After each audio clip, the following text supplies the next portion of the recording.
Bom dia! No módulo anterior, nós já falamos de técnicas de análise de dados empíricos, em que a gente fez um resumo de estatística, ou pelo menos da parte de estatística que você deveria ter visto numa disciplina de estatística. Então foi um resumo, falamos de técnicas básicas, por exemplo, como é que você compara duas alternativas, como é que você escolhe a melhor alternativa com uma certa significância estatística. Isso foi feito. O que queremos fazer neste segmento agora é ver as análises aplicáveis aos vários designs de experimentos que vimos no outro módulo. No módulo anterior, nós descrevemos vários designs de experimento e eu falei como selecionar entre esses designs. Chegou a hora de a gente saber como analisar os dados que vão sair desses experimentos com esses designs. Então, no final deste módulo, você deve saber fazer as seguintes coisas. Você deve saber analisar os dados dos principais designs de experimento. E esses designs que nós vamos ver são esses 6 aqui. A gente vai falar de designs de um fator com K alternativas, designs que envolvem blocagem, designs fatoriais completos, gerais significa que tem várias alternativas por fator. Tem design que é um subconjunto, digamos, desses que a gente chama de designs onde cada fator tem apenas 2 níveis. Então, a gente chama designs fatoriais 2 elevado a k, que são muito usados, então vamos estudá-los particularmente. Vamos ver como fazer análise de um design onde tem alinhamento de fatores e onde a gente tem que tratar apenas uma parte das combinações possíveis dos fatores, porque por causa de uma explosão de tratamentos, então a gente vai ver designs fracionários, como eles devem ser analisados. Nossa análise se baseia no conceito de um modelo de dados. Nós vamos criar modelos de dados que vão representar os dados que a gente colheu do nosso experimento. Então, por que isso? O que nos interessa não são os dados em si, mas a informação que está contida dentro dos dados. Só que os dados que a gente obtém de um experimento, eles contêm informação, mas também erros. Mais uma vez, eu lembro que erros aqui não é uma palavra que significa pejorativa, que significa que você pisou na bola, você errou. Não, simplesmente erros são a variação natural que existe quando você faz experimentos e que não é devida aos fatores. Por exemplo, se você repetir o mesmo experimento sem alterar nenhum fator, você pode obter resultados diferentes. E a diferença é justamente o que a gente chama erros experimentais. Então, nós precisamos separar dos nossos dados o que é informação, quer dizer, o que os fatores estão realmente fazendo, e os erros experimentais. Isso é feito através de um modelo de dados. Esses modelos são matemáticos e eles vão basicamente relacionar os fatores e as variáveis resposta. Em outras palavras, eles vão relacionar a saída com as entradas do meu experimento. Então, o que seria um modelo desse? Vou pegar um exemplo simples aqui para um fator. Para um fator, como a gente vai ver em outro segmento de vídeo, a gente vai construir um modelo em que YJI é igual a Mi mais alfa J mais EIJ. O que é isso aqui?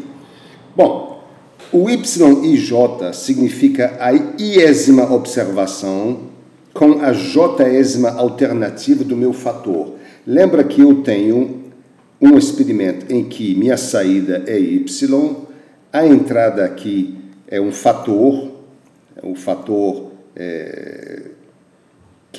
o fator F, que tem vários níveis, ele tem nível 1, 2, 3, etc., ele tem o j-ésimo nível. Então, para o j-ésimo nível do fator, eu vou fazer várias observações, repetindo as observações no meu experimento, e, portanto, eu vou obter aqui uma sequência de y's, que são justamente os y e j. Então, o i aqui simplesmente representa a observação, 1, 2, 3, 4, etc., que eu obtive com a j-ésima alternativa do meu fator.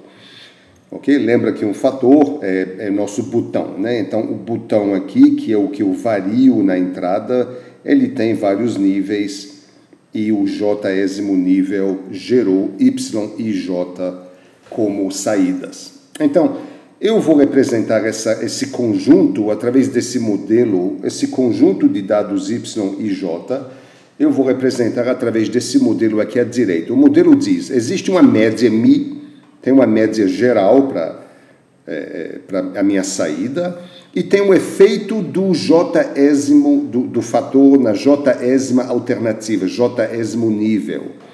Então, aqui está o valor médio da saída, aqui está a contribuição de cada alternativa do fator de entrada, e aqui está o erro que é cometido, o erro experimental associado a y e j. Em outras palavras, se eu somar esses dois primeiros termos, eu não vou ter exatamente o valor y e j. Eu vou ter um valor perto de y e j, e o que faltar é o meu erro experimental E e j. Isso vai ficar mais claro quando a gente pegar um exemplo concreto numérico, mas basicamente isso é o tipo de coisa que a gente vai fazer ao longo dos próximos segmentos quando a gente analisar os dados experimentais.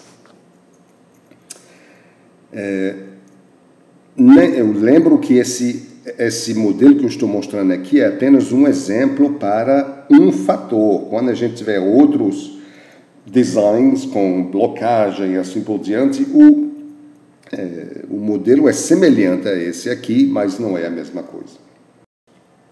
Então, nossa análise como um todo, ela vai ser feita em várias etapas. A primeira etapa é o que eu acabei de descrever rapidamente, é identificar o modelo matemático. Então, é achar qual é o valor de mi, qual é o valor de alfa, j, qual é o valor de e e j, assim por diante. Isso é o primeiro passo. O segundo passo é validar o modelo, porque o modelo que a gente vai criar, ele depende de certas suposições sobre os dados que a gente vai ter que verificar. Existem suposições com respeito aos erros experimentais, aos resíduos que a gente chama, que devem ser satisfeitos, a gente vai ter que verificar se estão atendidas. Em seguida, a gente vai fazer o que a gente chama alocação de variação. Em outras palavras,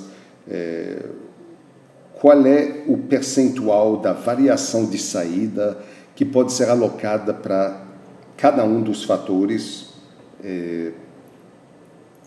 e aos erros. O que a gente pode explicar da variação usando os fatores e os erros. Em seguida, a gente vai calcular a significância dos efeitos. Em outras palavras, o efeito que a gente vai calcular, aquele alfa j, ele na realidade ele é um valor estatístico, é uma estatística. A gente vai ter que ver, vamos ter que fazer um tratamento estatístico para ver intervalo de confiança, por exemplo, desses parâmetros. E, finalmente, a gente vai querer estabelecer as consequências ou as recomendações sobre o nosso experimento. Quer dizer, qual é a alternativa que provê a melhor resposta para as variáveis resposta. Essas são as etapas, portanto, que a gente vai estar seguindo ao longo dos vários segmentos que vão seguir sobre a análise dos vários designs experimentais. Muito obrigado.